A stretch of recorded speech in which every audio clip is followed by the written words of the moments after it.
Assalamu alaikum wa rahmatullah. I'm Amin with Sira Masters, developing the Muslim mindset for success. This week, as usual, we got another Friday video, and this one is special. It's exclusive. It's an interview with our teacher, Muhammad Muneer, also known as Mufti, from Hadith Disciple. That's his channel that a friend of mine who studied with him showed me, and he's got a lot of his lessons on there. He's a graduate of Medina University and he specializes in hadith. He's passionate about hadith and so many other things. I think you'll see that in this special interview with him, where we explore motivation, aiming high, ambition in light of the Sunnah.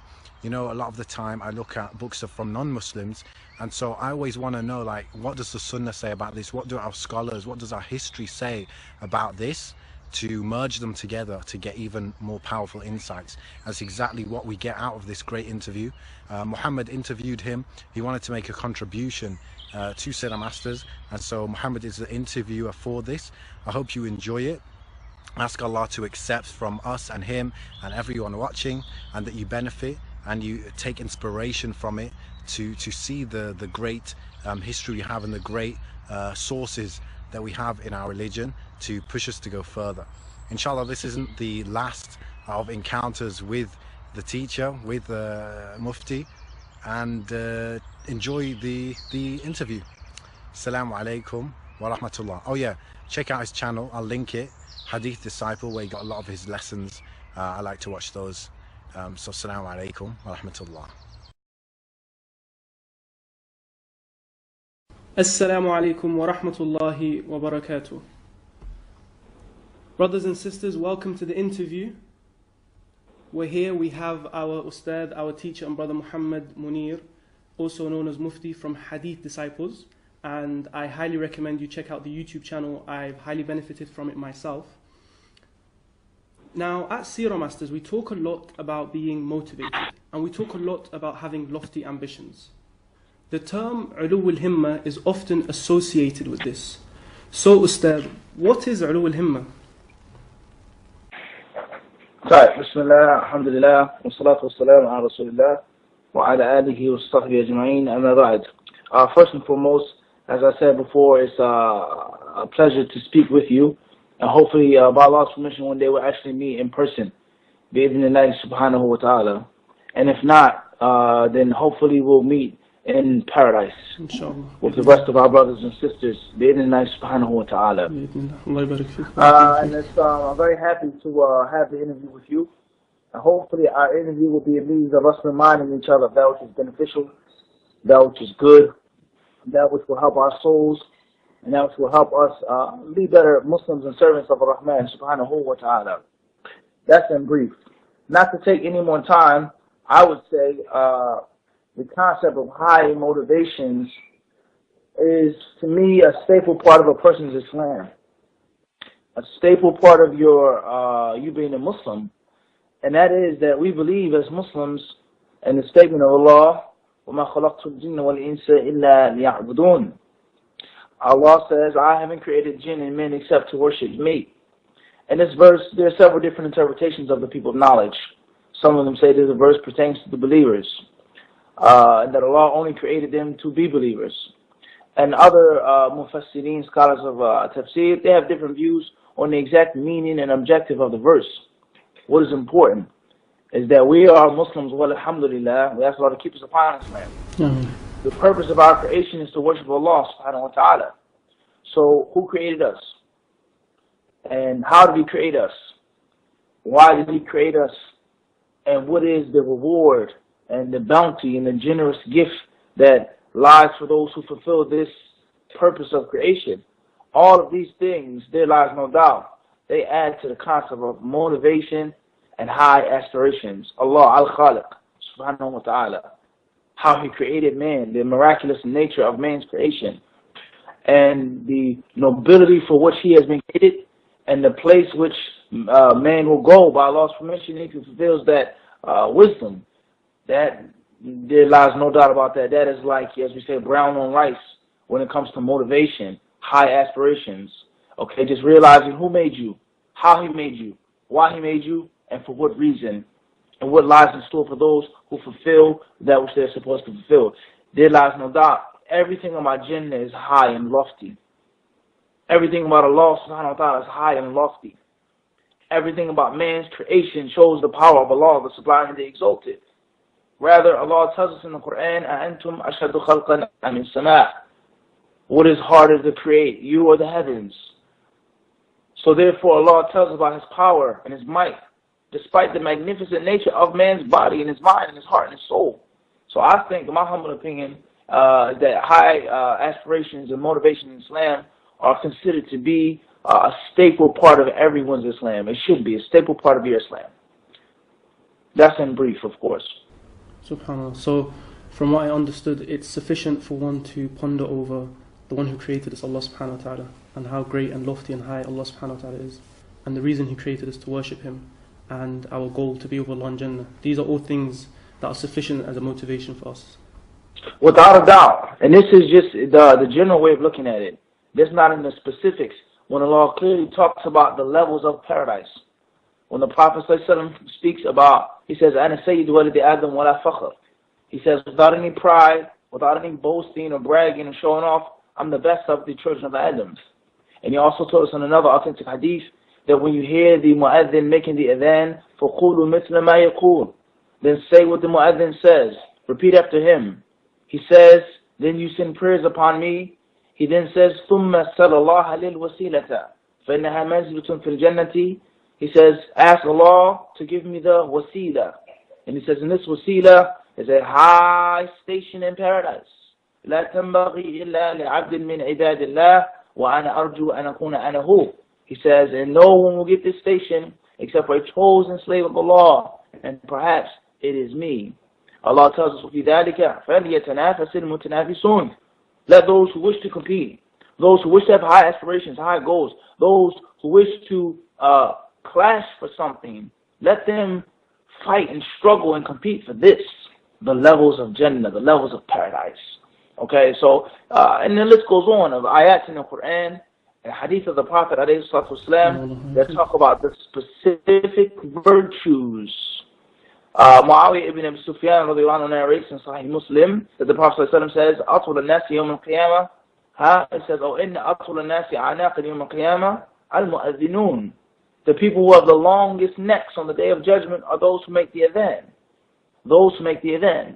So this authentic hadith in Sahih Muslim tells us of a specific virtue of a mu'adhin. And for this reason, many of the scholars of Islam say that the best thing to do in Islam is be a mu'adhin. And others say, rather, it's best to be an imam in the religion. The point is neither here or there. We're trying to make, establish something, is that there are levels, there are darajat in the dunya, in the grave, and in the hereafter. So all of these things push you and steer you to having high motivations and not being pleased with just a little, with just being complacent, but wanting more. Now, we could, Akhi Muhammad, go and branch off so many other issues, seeking knowledge, struggling in Allah's cause, spending in Allah's cause. The Prophet ﷺ tells us in the famous hadith of Uthman ibn Affan, okay, in Sahih Bukhari, that the Prophet ﷺ said, "Man bana lillahi masjidan, bana Allahu lahu mithluhu fil jannah." Or kama qala. He says, whoever builds a house for Allah, Allah will build for him the likes of it in paradise. Now, this hadith is often misunderstood all of the time. What is meant by building a house for Allah? And what is meant by Allah will build for him the likes in paradise? Does it mean that it's an actual house, or that is the reward for building the house? Well, what's meant by building a house for Allah? Making your own masjid, erecting a building, constructing a masjid, or supporting and contributing to the masjid?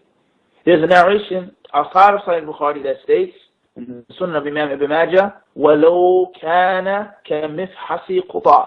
He says, even if it's like a pigeon's nest, a bird's nest, even if it's that small and simple, and the two interpretations of this as well. And some of the ulama say, with regards to contributing, giving a brick, paying for the lights, paying for this, giving whatever you can, even like a bird's nest.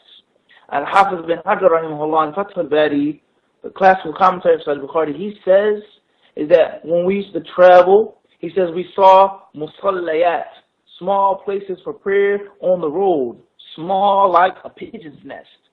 It's not a building, it's not a large place, but just for you to put your head down and make sujood. And that's what you'll get in paradise. So this hadith teaches us is that there are virtues and that there are levels and there are ranks. So what type of house do you want in paradise? What type of house do you want in the dunya? A mansion or a small one-bedroom studio or bedroom apartment? You live in a shack or something of comfort. So there lies no doubt.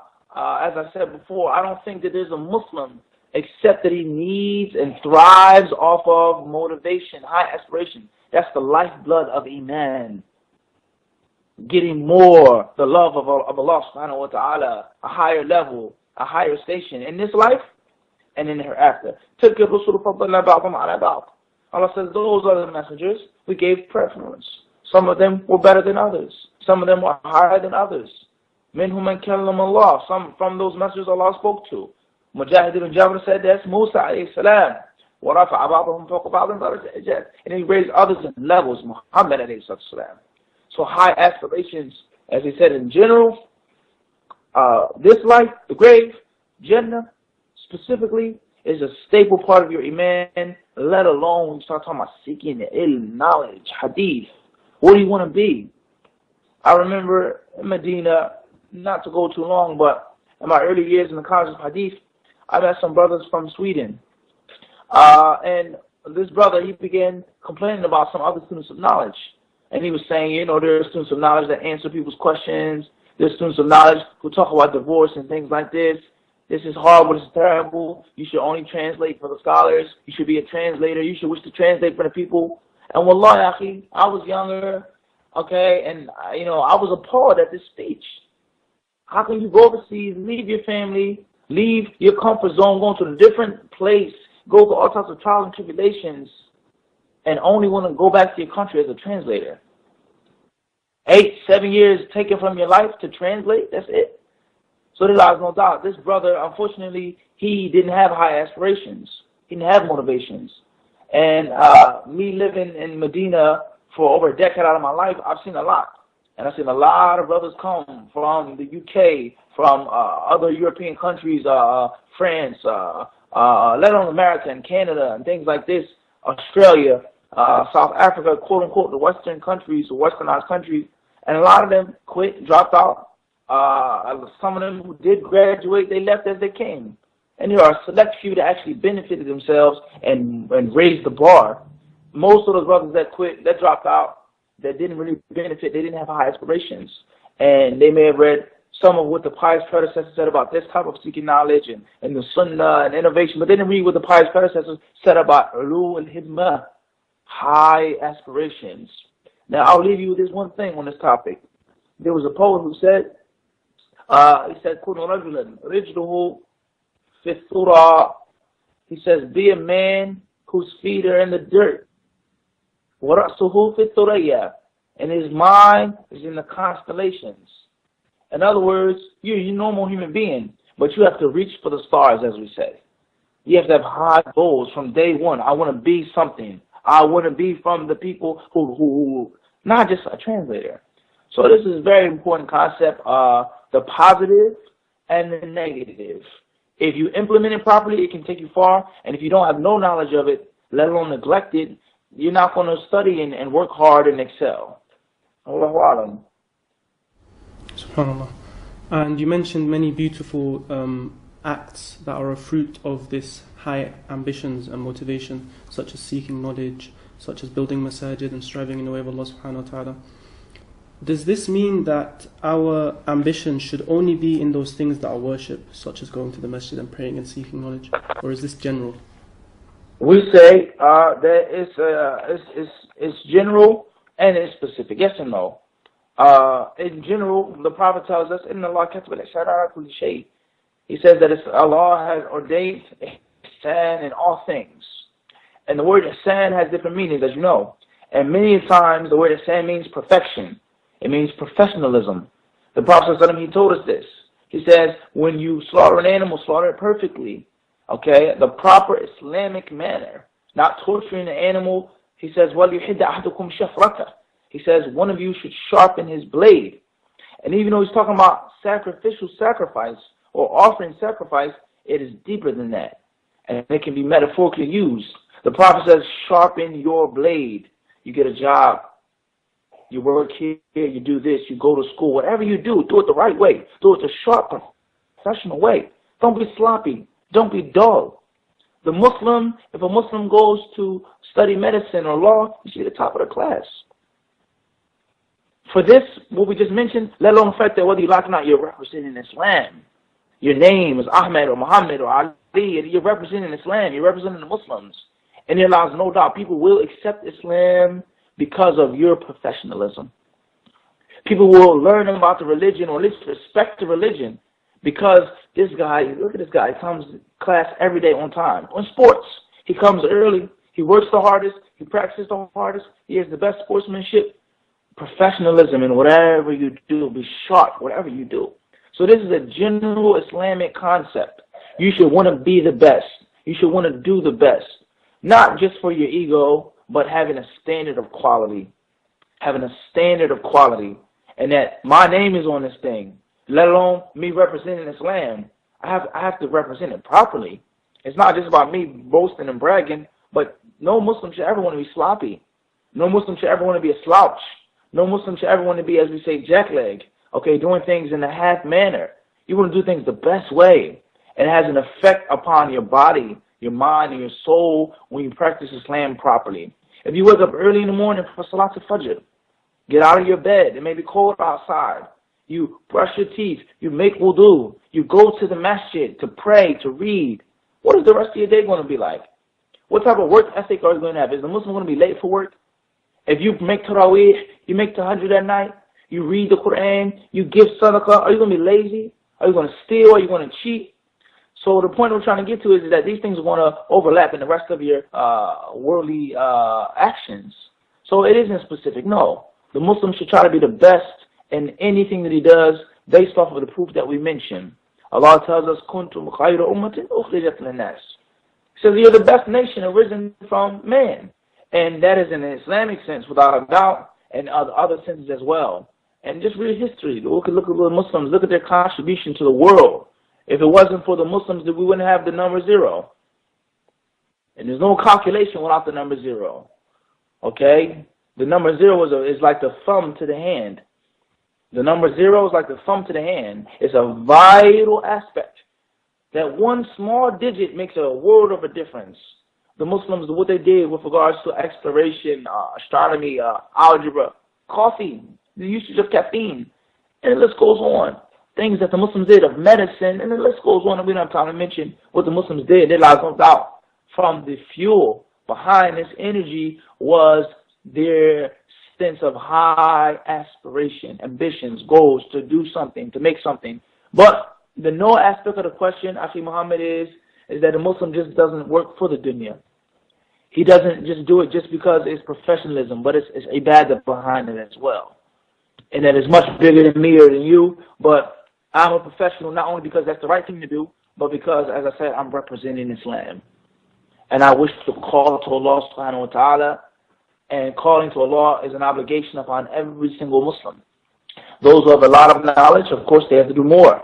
Those who have the free time, they have to do more. Those who have the talent and the ability, obviously have to do more. But every single Muslim is a caller to Allah.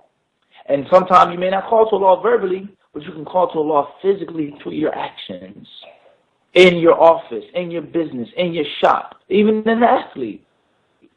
Not getting into the specifics of what sports are permissible or impermissible, but the concept of being an athlete, okay? The concept of boxing. Not saying boxing is permissible, but you don't think people are looking at this person and seeing that he's a Muslim? And how it has an effect upon people. How many people accept Islam because of Muhammad Ali? It's real. It's a reality. How many people learned about Islam just because he was such an excellent fighter, outstanding champion? So professionalism is important, but there has to be an intention behind it. Allah says, the Prophet declared that he calls to Allah with knowledge and his followers as well. And there isn't a Muslim except that he's a follower of Muhammad. So therefore, some of the people of knowledge, they say, is that da'wah is an obligation upon every single Muslim according to his or her level.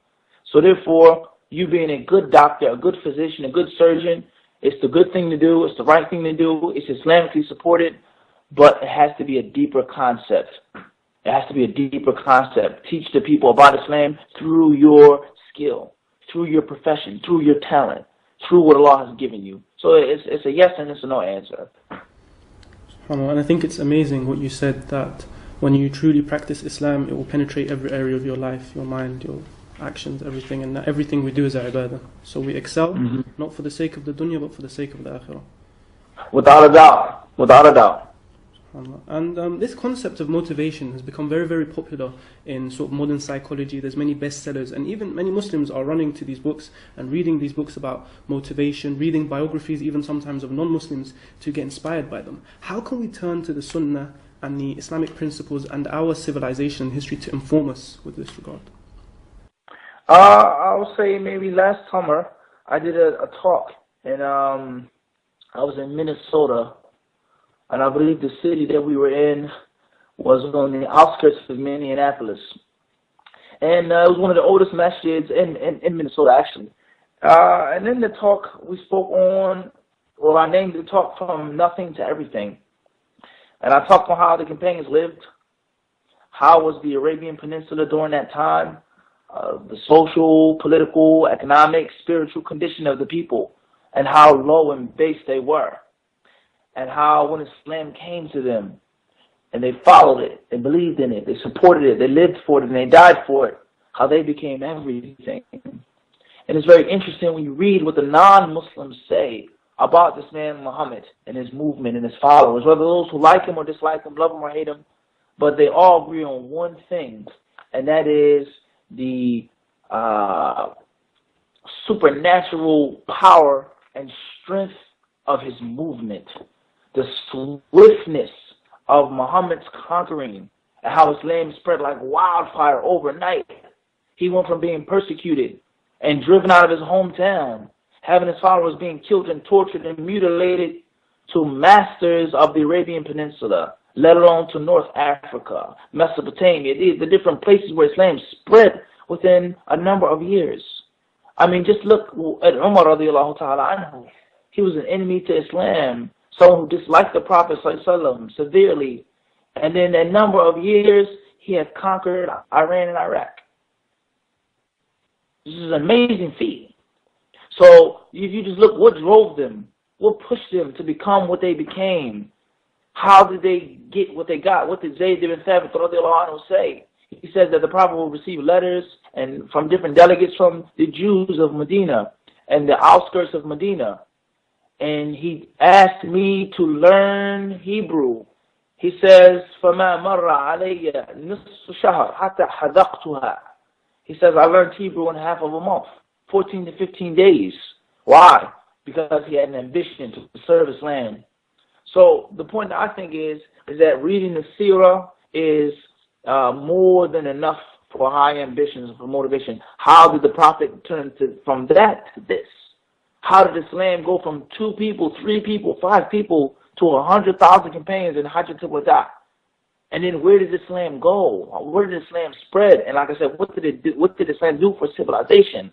Where would modern Europe be without the Muslims? Everybody understand these things? So the concept of what drove the Prophet ﷺ, what drove the companions to do what they did and achieve what they achieved, all of these things can be read in the seerah of the Nabi al-Kareem alayhi salatu wasalam, let alone the fact that many people who became famous and became wise and influential, they took a lot of the knowledge and a lot of the wisdom from the Muslims. And this is something that many of them, they'll confess and they'll speak on, and many of them, they hide this information. But when we actually read the facts and sit down and analyze the data, you'll find it's the same. It's the same. So my advice is for a Muslim to look at anything that he or she needs or wants. You can find it in the seerah of the Nabi al-Kareem. Everything. Patience, perseverance, success, bravery, chivalry, everything you can possibly think about is found in the seerah. And from those things, what I talked about in that lecture is how they had high aspirations. And everything that's going on in your life, it happened to the companions. Those who revert to Islam, those who are born Muslim, those who are found with sins, their parents, their forefathers, your siblings, substance abuse, the companions drunk alcohol in large amounts. And when Allah sent down the prohibition of alcohol, what did they do? Anas radiallahu anhu says that the streets were pouring with wine, with liquor. So anything that's happening in your life, before you go to this psychology and this and that, you can find out what the companions did. And that's not saying it's unlawful for a person to read about someone's autobiography. It's not saying that it's unlawful for a person to take wisdom from a non-Muslim. As is mentioned in some narrations, that the wisdom is the lost possession of the believer. Wherever he finds it, he takes it. However, we have the best, purest, most pristine source of wisdom, the best example for ambitions. And those ambitions, I mean, just think about it. From the Prophet ﷺ being persecuted to walking into Mecca. Striding into Mecca, riding into Mecca, and everyone has submitted to Islam within a number of years. You read histories of certain countries, how long it took them to subdue, to conquer, to civilize, quote unquote. It took years. Bloodshed. People were killed and slain. For there to be total success and domination. It wasn't like that in the time of the Prophet ﷺ. And there's a reason why. And from those reasons was that high station, that high level. Allah talks about this in the Quran, that the Prophet ﷺ will have the Maqam Mahmud. It is nothing higher than that. لِلَّذِينَ أَحْسَنُوا الْحُسْنَى وَزِيَادَةً. Those who do well, they will have goodness in hereafter, and they will have even more. So look at the verse here. Allah mentions two things. Allah says, for those who do well, there are two things. There's husna and ziyada. Allah doesn't say that which is hasan, He says husna, something which is the most best, the most excellent, the most meritorious. And then there's something that's even more. So there's a further push.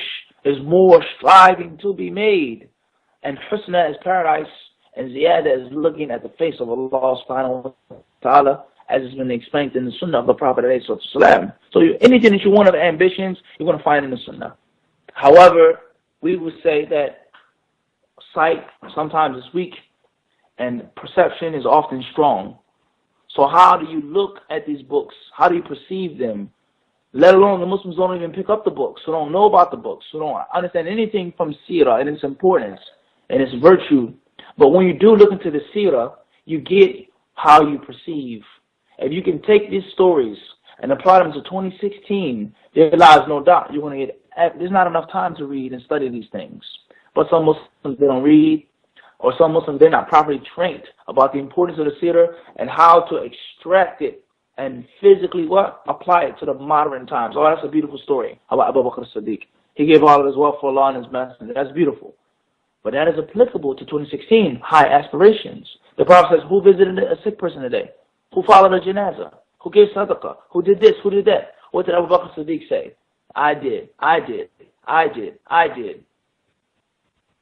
That allows no doubt that Abu Bakr as-Siddiq had what? High ambitions. And he still had business. He still traded. He still was wealthy and rich and supported Islam despite all the worship that he did. It goes to show that he had high ambitions. And those high ambitions were nothing more than a result of Muhammad's teachings. Ibn al-Qayyim says that beneficial knowledge and righteous actions are twins who come from one parent. And that parent is, he says, high aspiration. That's the mother of beneficial knowledge and righteous action. That's the entire deen. إِنَّ الَّذِينَ آمَنُوا وَعَمِلُوا الصَّالِحَاتِ. That is the deen from the beginning to the end. Righteous deeds based off of beneficial knowledge, that is your iman. So that's what I would say about that. And I think everybody that's listening by now definitely understands the importance of ulu al-himma, or motivation, or lofty ambitions. What practical, implementable techniques or strategies do you use to stay motivated? Me personally? You personally. Well, I'll probably consider myself my harshest critic. Those are my friends who know me. They know I hate to listen to myself speak and talk. Brothers, this is mashallah, that was a beautiful khutbah, Mufti. That was it was average at best. So from the things that keep me motivated is constant self-criticism. And I would say reading the biographies of the scholars of hadith. Reading the biographies of the scholars of hadith. Okay, we memorize a book. Okay, you memorize 40 hadith. Bulugh al-Maram. You may memorize things. Somebody, alhamdulillah, who's talented, you may memorize Riyadh al-Salihin or Lu'lu Marjan. In Yemen, we memorize Sahih Bukhari. Somebody memorize Sahih Bukhari is a major accomplishment and now in these days. However, when you read about the ulama of hadith of the past, how these big, large books were toys to them, pacifiers to them. They were playthings. There was nothing for a person to memorize 1,000 hadith, 6,000 hadith. So when you read how these ulama, the ability that Allah gave them to hold in information, to decipher information without paper, without pens, without Dewey Decimal Systems, when you read how amazing their minds were, it makes you scorn yourself. And when you scorn yourself and you criticize yourself, it makes you work harder. It pushes you to drive harder, to go stronger. You understand what I'm saying? So me personally, this is what I like to do. I like to read these stories, preferably on a daily basis. The ulama from the 3rd century, the 4th century, okay, the 5th century. Ad-Daraqutni rahimahullah. What did Al-Dhahabi say about him? He says, وَإِذَا طَالَعْتَ كِتَابَهُ الْعِلَلْ تَنْدَهِشْ وَيَطُولُ تَعَجُّبُكَ. He says, when you read about this man's life, he died 385 of the Hijrah. Ad-Daraqutni was a great scholar from Baghdad, one of the foremost hadith authorities of that century. Al-Dhahabi of the 8th century, he said, when you read his book Al-Ilal, which is the most difficult, back-breaking science of hadith, he says he wrote it from his memory. He says when you read that book, he says tandahish. He says you almost go crazy. You almost lose your mind. You almost pass out. And he says your amazement never ceases. How in the heck did he write this book from his memory? How is it possible for him to write down this name, this person, this and that? Like, it's amazing. So that pushes you, that drives you to work harder. My memory is nothing. I can't be pleased with the degree, and I study with it, and I have to go harder, I have to work harder. I have to push myself even more. Okay, so this is one of the things that I do. Another thing is, it may sound a little crazy, but just to be honest and transparent, is that I like to challenge myself. And I like to, as I say, put myself in the middle of the action. I like to put myself on the front line of the battlefield, meaning when we say, let's say, for example, in a class, ask whatever question you like. And many brothers, they don't do this. Many speakers won't do this. They say, are there any questions? Are there any questions on the topic? So ask any question that you like. In other words, this forces me to remain prepared, to remain sharp, to be constantly reviewing, memorizing, studying, reading, comparing, discussing, and teaching, because I'm always engaged. But if you take a back seat, oh, I'll prepare for it, or I can't do the khutbah unless I'm prepared, I can't, then you become weak and you become dull. So I like to be challenged. I like to be pushed. I like to have things thrown at me that keeps me what? On point. So these are some personal things that I like to do when it comes to what? High aspirations. Last but not least, I would say, you mentioned about worldly things. There are some things, certain things that I may read from time to time of worldly issues or people that had a great influence in the dunya that has nothing to do with Islam. And then I apply it to Islam. I Islamify it. And an example of this, a brief example of this, is martial arts. Okay, the study of martial arts, and different types of martial arts and great martial artists, and the whole creed of martial arts, what it stands for, the training, the practice, the mental psyche, okay, and how you Islamify that to hadith. As we said, the sharpness of your mind, the sharpness of your words, and that you have to keep practicing your swordsmanship, keep fencing, keep sparring.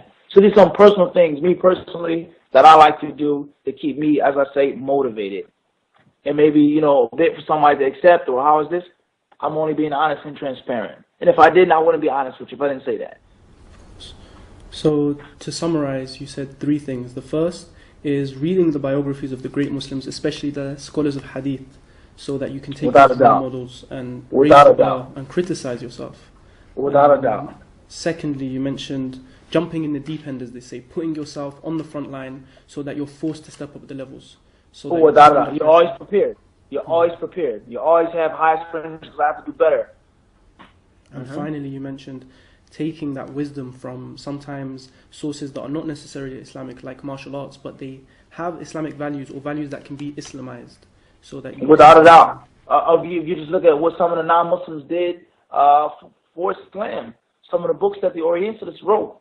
You're like, wow, how much money was spent, how much time, painstaking efforts were made to put this service, and what am I doing? Sleeping, eating, laughing and chatting on Facebook. And this person is a Muslim. He doesn't know Allah. He doesn't, you see what I'm saying? There's no doubt about that. And Allah is the one who gave the men these different sciences. He taught man that which he didn't know, of technology, of philosophy, of psychology, of martial arts, of this and of that. Unfortunately, we're running out of time. I had many questions prepared, as you know, and I'm really enjoying your company. But before letting you go, I know you're very busy. We've heard about Hadith disciples. Some of us may have seen the videos on YouTube. And being, inshallah, a person of Himmah, or a person who's striving to be a person of Himmah, what are your goals with Hadith disciples? What are you trying to achieve? Could you share that with us?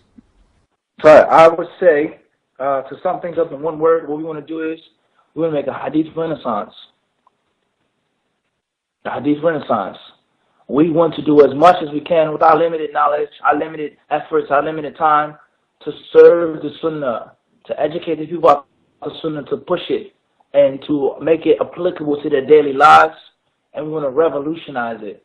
Many of the misunderstandings, like we talk about the Hadith that the people have that are widespread, we want to demolish them. Break them down and start from the beginning, building the people, teaching the people, nurturing them, structuring them to understand, to memorize, to love, to practice the Sunnah, but properly. So this is considered to be from the creed of the Hadith disciple, is to serve the Sunnah, to be honored by serving the Sunnah. And that when the Sunnah, we're not doing the Sunnah a favor. It's a favor for us. So this is the whole concept of Hadith disciple, is to give the people knowledge that is, as we say, raw and uncut, pure, right from the source, organic, no colors, no preservatives, no artificial things in it, but in a simple, brief manner. For those that are on an everyday level, and those who are all more studious, those who do understand more, we give them more. This is the concept of Hadith disciple. Is like hot and cold in one cup. Is that it's simple and basic, but complex and detailed. And we speak on many subjects and topics, creed and theology, tafsir, fiqh, all different things. But the main theme is hadith.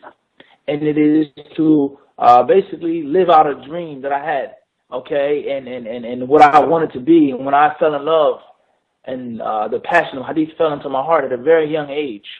There was a student one day of Imam ad-Darqutni. He was a student of him named Abu Bakr al-Burqani. And he also lived in Baghdad in the 4th century. And one day he called out to his students and his friends in the middle of the majlis. And he says, Udu Allah li an yanzi'a hubb al-hadith aw shahwat al-hadith min qalbi فإنه قد ألهاني عن كل شيء. He said, ask Allah, I ask you, I beseech you to ask Allah to remove the passion and the love of hadith from my heart, for indeed it has preoccupied me from everything else. I can't study anything else, I can't read anything else, it has me stuck. So the whole concept of hadith disciple is like the word in English. I ask for a disciple, not a student, not a learner, but a disciple, someone who's loyal, someone who's capable, someone who's willing, someone who's worthy, someone who is a devotee to this discipline. That's the summary of hadith disciple, what it means to govern your life and also to call others to the sunnah of the Nabi Kareem. Not this one, not this scholar, not this person, not these people, not the understanding of it. No, sunnah to Nabi, first and foremost. That is the creed of a hadith disciple, in brief. Jazakallah khairan for sharing with us your dream and your ambition. And we ask Allah subhanahu wa ta'ala to make it a reality. And Jazakallah khairan for sharing your time with us, most importantly, today. And we ask Allah subhanahu wa ta'ala to make it of benefit and unite us again soon. Ameen. Thank you very much for the invitation. It was my honor. Barakallah feek, akhi. Barakallah I'm sorry, maybe I took too much time to answer some of the questions, but as you can see, we're just speaking from the heart. It's how we feel. And we wish we had more time with you, Allah, inshallah. Hopefully in the future we get more time with you. That's it, brothers and sisters. Jazakumullah khairan. Assalamu alaikum wa Assalamu rahmatullahi wa alaikum wa barakatuh. barakatuh.